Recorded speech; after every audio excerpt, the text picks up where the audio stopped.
இனி வீட்லயே பானிபூரி செய்யலாம் எல்லாரும். ஆச்சி பானிபூரி கிட்.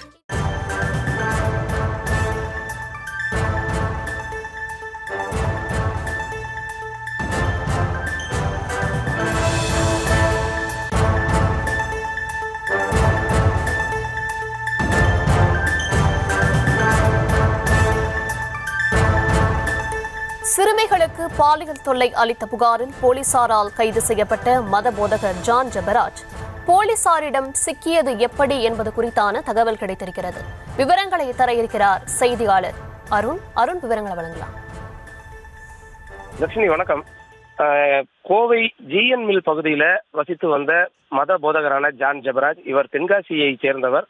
இவர் அந்த வீட்டில் வசித்து வந்தபோது அவரது மாமனாரால் தத்தெடுத்து வளர்க்கப்பட்ட 2 சிறுமிகளுக்கு பாலியல் தொந்தரவு தந்ததாக கடந்த 7ஆம் தேதி கோவை அனைத்து மகளிர் காவல் நிலையத்தில் வழக்கு பதிவானது செய்யப்பட்டது.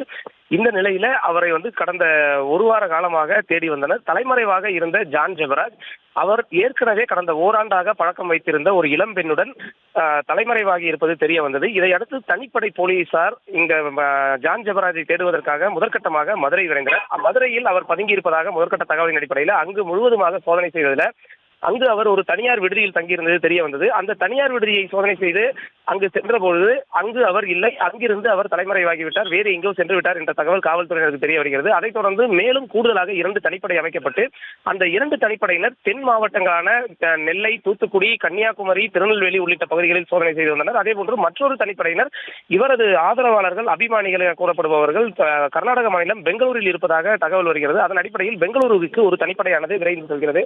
அங்கும் அவரை தேடிய போது அவர் அங்கு இல்லை என தெரிய வந்த சூழலில் அவரது செல்போன் முழுவதுமாக அணைத்து வைக்கப்பட்டிருக்கிறது. அவருடன் பழகி வந்த அந்த இளம்பெண்ணின் செல்போனும் அணைத்து வைக்கப்பட்டிருக்கிறது.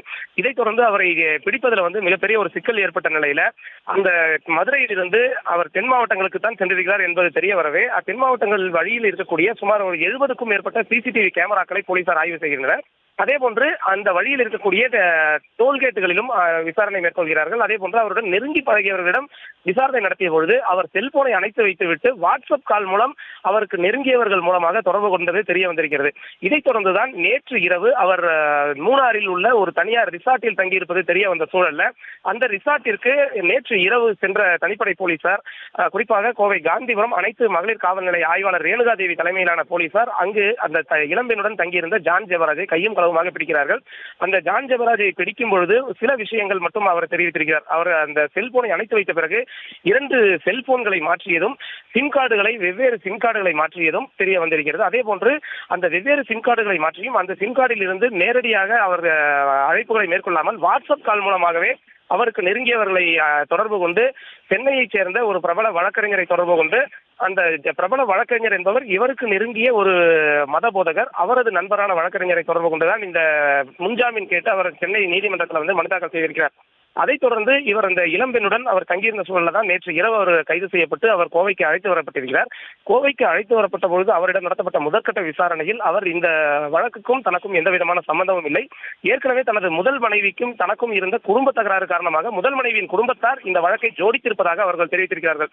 அதைத் தொடர்ந்து காவல்துறையினர் விசாரித்த நிலையில் அவர் அந்த தவறை முதற்கட்டமாக ஒப்புக்கொண்டுள்ளார் என்று கூறப்படுகிறது. விவரங்களுக்கு நன்றி அருண்.